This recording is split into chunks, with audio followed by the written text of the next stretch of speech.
Four Horsemen Publications is back at Indie PopCon with 14 incredible authors and more books than ever before. Meet and get books signed by Erica Lance, Valerie Willis, J.M. Paquette, Eric Deckers, Rick Hines, Morgan Moreau and Katie Jenkins, Nick Smith, P.C. Nottingham, Andy T. Hansen, Chelsea Burton Dunn, and K.N. Fitzwater. Catch them all at the Four Horsemen booth at Indie PopCon. PopCon Indy runs June 25th through the 29th, 2025 at the Indianapolis Convention Center. Get more information and order tickets at popcon.us/popcon-indy or click the link in this episode's show notes. Imagine walking into your boss's office and giving notice because your writing has become your primary revenue stream, or your podcast is successful enough that you can quit your day job, or maybe having your marketing on autopilot so you can spend your time on the art career you love rather than on marketing. Are you a creative person who's great at what you do, but marketing makes you freeze? You're not alone. I help passionate, purpose-driven creatives overcome fear, find their brand voice, and build a marketing strategy that works for them. Oh yeah, I also make it easy and painless. It's never too late to grow the business you've been dreaming about. Book an introductory call with me, Rob Southgate, at southgatesmallbusiness.com today. And let's take the pain out of marketing together. Welcome to Inkblots, the show where I interview authors about their lives, writing, and the books they love. Be sure to follow the Inkblots podcast on Substack. Not only can you listen to the latest episodes, but our Substack also has interview transcriptions and links to books and other items that we talk about on the show. If you like what we're doing, please give us a 5-star review on Apple Podcasts and on YouTube. It really helps us and our sponsors out. Oh, and leave comments. We really do read and respond to every one. Now, let's get on with the show. Welcome to Inkblots. I'm Rob Southgate. Today I have with her. I've already screwed up the show. I told you, Joe, professionalism might not be my bag. I've got with me Joe McClean, and Joe is a first-time, we'll say novelist, but you're not a first-time writer in any way. Correct. Yeah, I'm a screenwriter by trade, and I sort of stumbled ass backwards into being a novel writer. So there you go. You've heard Joe's whole story. Joe, you know what? Let's flesh that out a little bit more. Tell people like your history, a little bit about who you are, how we ended up here, and then we'll talk about your book. Yeah, great. Listen, I believe that as a storyteller overall, right? That could be anything from a songwriter to, someone doing tribal dances around a campfire.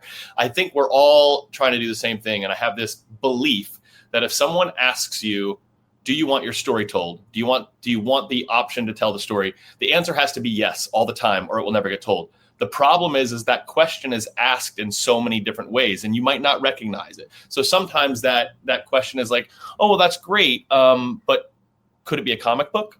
And you go, yes. If that's how you're going to tell me it can be told, or can you pitch it at a dinner party? Yes, that's correct. Like I made a movie with my business partner Blair Underwood, and for the longest time I wanted to direct it. And when it came around time to get the money, the question that was disguised, do you want your story told, sounded a lot like, can Blair Underwood direct it? Right. Mm-hmm. And I said, yes, because that's what ultimately gets it done. So in this particular case, I started out as a traveling theater actor over 25 years ago. That sort of morphed into writing screenplays, but unless you're producing or directing your own stuff, nobody's doing that. So I started directing and producing my own short films. That became doing indie feature films. That got into bigger indie feature films. I joined the WGA, and so that sort of upped the, listen, when you change income brackets, right? Because you've got a union at your back, and now all of a sudden you've got enough money to eat. And that changed the game for me. So that became writing bigger movies. And then when I started working with Blair, we pitched this TV show that I had been hired to write by other producers about this neighborhood that has been since knocked down in the late 50s, early 60s, called Black Bottom in Detroit. I had written a pilot for them. Everybody everywhere we turned, it was too expensive to make. Nobody was willing to put out that kind of cash, right? You go out on the street for a 1937 period piece, you got to change every street sign, everything, every costume, everything. Because if it's not changed, it sticks out. Of course, it's totally ridiculous. So Blair, in just before the world shut down for the pandemic, Blair was on Broadway in an incredible show called A Soldier's Play. And a friend of his who is a publisher, Judith Kerr, came to see him in the show and said, listen, if you've got any stories that you think would make a good novel. And so Blair called me up and he said, hey, you know that show that we've been getting kicked around with in Hollywood? Could we do that as a book? We went, I pitched, they made us jump through some hoops because I hadn't written prose before. Mm-hmm. Right. So they made me write a few chapters, meet with the people, had to write up sort of a marketing plan. And not only did they agree to that, but they gave us a 2-book deal. So we got this one, and then next summer comes a sequel about the same family, just a few years later. So, and now listen, if we play our cards right, now we can maybe go back to that original intention, which is to sell it back to Hollywood because it's intellectual property. Beautiful. Yeah, I have actually heard this story before. And being around a lot of comic book artists and that too, I've heard this from a lot of people who maybe wrote a screenplay or they wrote a novel and they just couldn't get it made for whatever reason. And they're like, you know what? It's going to be cheaper to make a comic book. Boom. Right. Or it's going to be cheaper to make a zine and we'll see what happens. And then it gets picked up by Netflix. And you're like, well, I envisioned a blockbuster, but now I got a Netflix series, which opens up this and opens up that. And it's, you know, so it's smart, Joe. Very smart. You always say yes. You want to make the show? Yes. You want to tell, however you have to do that. Let the answer is yes. Let's move forward. So there's Joe's new book. Just Say Yes. Oh no, that was Shonda Rhimes. Not a big difference there. So, one of my first questions was going to be what inspired you to start writing, but I think we found that. But go back when you first became like a screenwriter. I mean, you said you're acting, you're doing your thing, and you've obviously got stories that you're feeling need to be told. Sure. What was that moment that made you go, you know what, I'm putting, I'd say pen to paper because I'm old, but well, that's how I did screen. Did you? Okay. Yeah. It was so I was on a tour bus, right, traveling around the country, and I was doing one of those 5-subject spiral bound notebooks, right? I was handwriting it. And so the first thing that I wrote was, I feel like so I'm 19 years old, right? And I write this story, and there's no allegory, there's nothing. It's literally about a troupe of traveling actors because that's the only thing I know at 19 years old. So I get back to New York, which was my home base at the time, and didn't sell that, but someone read it and said, oh, I would like you to write my screenplay. Not as a job, right? You're talented enough that I want you to work for me for free. That sort of lit the fuse for me. But I'll tell you sort of a slant, everything that I do, and I go really big sci-fi to this really deep historical drama stuff, but everything has a tinge of history in it. And because history can be future-based as well. But I read this book called The Double Helix, which was written by James Watson, who co-discovered DNA, the shape of DNA in 1953, and won the Pulitzer. And there was won the Nobel Prize. Sorry, there was a tiny little paragraph in it about how finance inhibited science. So he wanted to cure Alzheimer's. But the only thing that would sell in the marketplace was like skin tanning lotion and an erectile dysfunction medication, because that only thing only things that are sellable. And so I wrote a screenplay diving off of that idea about how trying to create these products led to a worldwide pandemic. Sure. This is like 1999, 2000.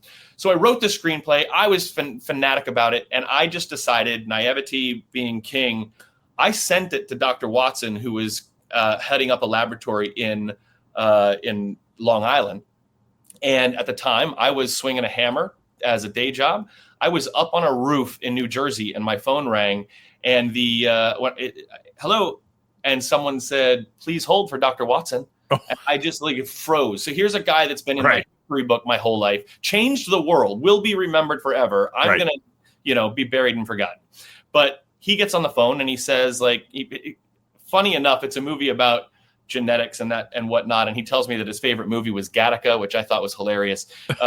But then he invited me to lunch at the UN and wanted to discuss like why he set me up with a professor at NYU to help turn my movie science. And I just couldn't believe, as like a 19-year-old kid, I just took a big swing. Yeah. What a kind guy too. Holy cow. Listen, nothing ever came from the movie. I have reread it within the last 5 years. It's horrible. It's really, really bad. The guy was just generally being nice to me, but after having that experience, there was no turning back. Right? Yeah. Oh yeah, no way. You bit off a piece of the elephant a little bigger than a bite, and went, I can't stop now. Yeah. No, I love that, man. So you mentioned that you like the historical stuff, and I do get it. I agree that future plays into it for sure. Yeah. Is there a genre that you're drawn to? I know that you like the history part of it, but is there a specific genre that you feel like, hey, I'm a mystery writer at heart. I'm a science fiction writer at heart. So I really love, factual fiction. And what I mean by that is sort of like, I think Black Mirror is doing an incredible job, right? Something that's just into the future. Yeah. But warning us. Just off. Philip K. Dick did a great job of that. Oh, hell yeah. Listen, a lot of them, like all of those great science fiction writers, the Isaac Asimovs of the world, just knocking out of the park, right? Yeah, yeah. It's a short story. I would love to make a short story. Maybe you've ever heard of it by an author named T.P. Caravan. It's a 2-page short story called Random Sample. And these 2 kids are playing in a field. Aliens come out, land their ship, and they meet the first humans, or these 2 children, give them all kinds of psychological tests, like what's a square, what's a what, and the kids are snotty. They hate the tests. And they say, well, let me show these aliens what we're doing. And they were burning ants with a magnifying glass. Oops. And then the aliens destroy the whole planet. and it's just like that. That's a great story. It's incredible. So like for me, for example, I'll say like something that really inspires me is when I see something that annoys me about something that I would really love to tackle and do better. So right now, I'm talking about my library right now. I've got a sci-fi TV show about time travel. But the reason I'm so passionate about it, yes, I love that. And it has a historical aspect to the time travel. But something that I hate about time travel shows is how clean they are. When you show up in the past and it looks like everybody just walked out of the dry cleaners, or everybody is using such thick dialogue from the exact year that they went to. And it's so hard. Yeah. It's funny. You remind me when I was a kid and we went and saw Star Wars the first time. What we called Star Wars, which everyone now calls Episode 4, right? Or A New Hope. That was a thing when we walked out of it. My dad, the first thing he said is, it was grimy. It was grimy, and which is funny because when they do the prequels, those are not grimy at all. Right. But especially those first couple, it was lived in. It was grimy, and that same thing, man. I took to that. In such a big way. And before that, things were very clean, very polished. It's crazy. Like quite literally scenes that take place in a trash compactor. You know what I mean? And it looks like there's crap in there. Right. Exactly right. Yeah. So I love that. I love getting into the dirt of it. Yeah. Yeah, me too. Oh, I think we just became best friends. So, okay. I don't want to go on without talking about your book, Sins of Survivors. Give the thumbnail. Let's hear what it's about. Let's do your elevator pitch. We just walked into a meeting. I want better than that. I want you to talk to the audience. They want to hear about it. Incredible story that it became more inspiring the more I dug in. Right, every time you scratched a layer off, you went, "How can it keep getting better?" Right. Yeah. So on the surface, there is this neighborhood called Black Bottom, which does not exist anymore. It was knocked down after the Second World War for urban renewal, which is, code talk for racism, which essentially did put our soldiers to work when they got home, and we built the national interstate system. Highway 375 was the main drag through one of our nation's most important Black neighborhoods. It was on par with South Side of Chicago and Harlem, and at the time some DC stuff, but it's gone now, and it's forgotten because those other places weren't knocked down. they had turmoil and they had problems, but something that was going on in Black Bottom and a sister neighborhood, like an entertainment district called Paradise Valley, was jazz. They had their own sound, but what they were doing that was different than everywhere else. Like, for example, if you go to the Cotton Club in New York City, we're in 1937. I'm so sorry.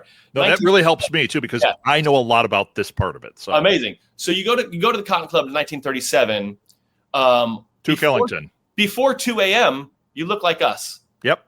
And then everybody, and we're there to see black music. Right. Everybody files out of the theater, and then the black audience is allowed in. So we're all there to see black music, but God forbid we happen to stand in the same auditorium while we're watching it. Right. Well, and like Duke Ellington played a little differently between the two, but Cotton Club was a big, that was Ellington's domain, right?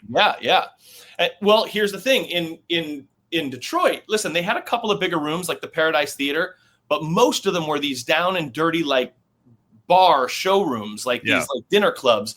But they got everybody. They got the Billie Holidays and the Fats Wallers and the Count Basies. And the reason they got them was because this town, this place, was the first place in our country to go, you know what?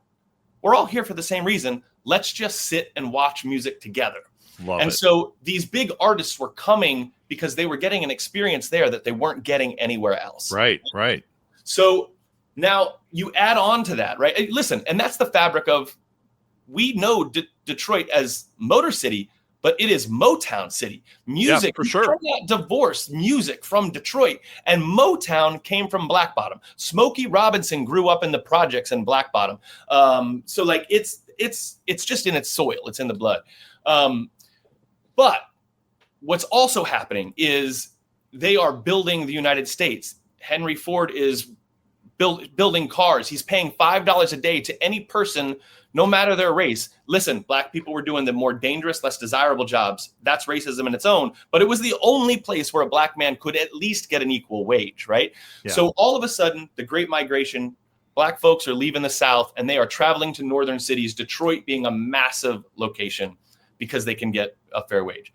The problem is that we treated anybody who was non-white in that time period like the way we treat sex predators today, which is you're on a registry and you can't, like today, if you're a sex offender, you can't live a certain number of feet away from a school or from a church or whatever. You got to register in your neighborhood and everybody knows. As soon as you mark off all the places you're not allowed to live, what happens is it creates a little bubble of the only places you are allowed to live. Yep. Right. And so all of the people that are of that sect move there. And that's what happened to Black Bottom. All redlining created this neighborhood of Black Bottom where only black people could live. And it did two things. Same problem made two things happen. First, it scared the shit out of white people because black people got there and went, okay, you're not going to help us. We're just going to run our own society. We don't have anybody to pick up the trash. We're going to pick up trash ourselves. We don't have an undertaker for when grandma passes. We're going to have to do our own stuff. Oh, we don't have someone to represent us in a court of law or heal my broken bone. We're going to have our own doctors and lawyers. And all of a sudden, white people went, oh, no, we thought we were sort of like, we didn't think they were capable, right? We didn't have any faith in them at all. And then they flourished. They flourished and their music flourished and their culture flourished. And then it also did something. The second thing is that it did it for black people because they were told for so long in this country, you can't. And then we forced them into these little societies and they went, oh my God, we can. And so this incredible, their plan backfired, vibrant thing came out of this dark and depressing oppression. Yeah. So now, and last thing to put on top of that is this is the time of coming out of prohibition, right? So we make alcohol illegal, which makes the mobsters rich. Because now we can get booze and sell it for more money. And the only way to get it is illegally. So the mob's going to do it. Well, Detroit is a Canadian border city with Windsor, Canada. Right. So it was real easy to get booze into Detroit. And then Detroit was supplying all that booze to everyone. So now you've got this criminal underworld. There's the main mob in Detroit at the time was a Jewish mob called the Purple Gang, and they were working with black people in their organization. So now we've got this underbelly of organized crime. We've got this vibrant Black community. We've got people moving there for Henry Ford's changing the world. And in the future, we know already that this whole place is going to be erased. It's going to be wiped off the map, right? Yeah. So I come at it with two brothers, which I'm taking from my own life. I'm a sibling. There's two of us. But how parents can have children that are born in the same house, raised by the same parents, with the same economic upbringing, and end up being so entirely different based on a handful of things, right? Mm-hmm. So these two brothers escape the South after suffering tragedy in their family. One of them becomes the patriarch who has to backbreaking work, break the law. He'll do anything to make sure his family survives, including putting his younger brother through college and making sure his brother can have the time to study and come ahead in his education. But what that does is that when they get to Detroit, on one hand, they're a perfect team. We've got brawn and we got brain. Right. On the other hand, the one with the booze and the bullets, right? That brother is saying, I'm not going to do anything that will threaten my family's existence. So I'm going to keep in this criminal world, and I'm going to make sure that they know I'm coming down with a hammer. The other brother is going, we've built so much for ourselves. We have so much privilege. We run businesses. We have our own. We built a dynasty in Black Bottom, and we can use that to bring our whole society up. Our whole race can come up in this neighborhood. But the older brother says, but if you fail, our family will suffer. And so these two brothers bump heads. Yeah. And they're raising children of their own. And this book and the next one is about how this family comes up through that neighborhood and how these two brothers bring their family to the future. Yeah, you called it a Carter Brothers novel, so I'm gathering these are the Carter Brothers. That's the Carter Brothers, yep.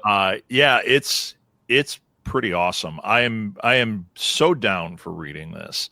And I told you when you started talking about the jazz scene and all that era, like my dad was an avant-garde jazz musician. So we're talking, 60s into the 70s. That's amazing. But I was immersed. I didn't listen to the only rock I listened to was the Beatles and the Monkees when I was a kid. Everything else was jazz. So, the iconography of the Cotton Club and all that stuff was around me all the time, know? So you're talking an era that I'm like, oh, I'm so fascinated. It's crazy the racism that we don't even realize that's sort of right in front of us. Like Glenn Miller, a jazz musician of the era, right? He became famous because they were looking for a way to put this Black sound on TV. Yep. But they wouldn't put Black people on the television to showcase the music to the world. So they found Glenn Miller, and he was the reason he became, listen, he's a talented musician. I'm not going to take that away from him. But the reason he became famous is because he was a white face that people were willing to put on television. 100%. Same thing with the Dorsey brothers. Yeah. Jimmy Dorsey, they was so heralded, and they're like, yeah, but Charlie Parker was alive right there. Yeah. And you all had his albums, but you didn't put him on TV except a few times. Right. So, yeah, I get it, man. All right. So here's the deal. We're going to run out of time on this interview, which I am so crestfallen about. I apologize. So, no, Joe, this was great. So here's what I'm going to do. I'm going to invite you back on to Inkblots. I'm going to put this interview on both Alley Chats. So Alley Chats listeners, you're getting a bonus episode here. And Inkblots, you're getting this episode. But I'm going to invite Joe. I want you to come back. I have actual, questions about writing, about your life, things that I want to get into. We're not going to do it immediately. We've got a million interviews coming up, but just know I'm going to reach out to you and say, let's do this, because I'm dying to know what you're going to say to some of these questions. And I think you and I could probably have a half hour just talking about our love of music and our love of gangsters. My relative was Carrie Nation's right hand. So when you talk about Prohibition, she was one of them with the hatchet going in, breaking things up, causing a lot of trouble. Oh, yeah. Lots of trouble. Yeah. She was queen of the dry. Yep. And then you've got the other side of my family, which was we had Daniel Boone, Tex Avery, and Judge Roy Bean. So we've got some troublemakers in my family. So, all right. Well, Joe, this was wonderful. What is the best place? I'm going to put a link in the show notes so people can buy this book. And I'm going to say it again, without the other stuff. Buy this book. You're going to love it. It looks incredible. You just heard the description. This is top of my list right now. Next time I talk to you, I'm sure I'll have read it too. So I'm so super excited. But buy the book. I'll put a link in the show notes, and then I'll put also a link to wherever people should be engaging with you. But Joe, there's the question for the auditory people out there. What is the best place for people to engage with you? Please just go to my website. It's gingerbeardfilms.com. Ginger like the red hair, beard as in facial hair, films.com. And you can find my socials there and learn about me and my projects. So wonderful. There we go. Do it. Follow him and do that and buy this book. Joe, thank you so much. Congratulations on the new book. This is just incredible. I cannot wait to read it. Can't wait to see the miniseries and the full-blown motion picture, and give Blair Underwood a high five for backing such an incredible project. Rock and roll. Thanks, man.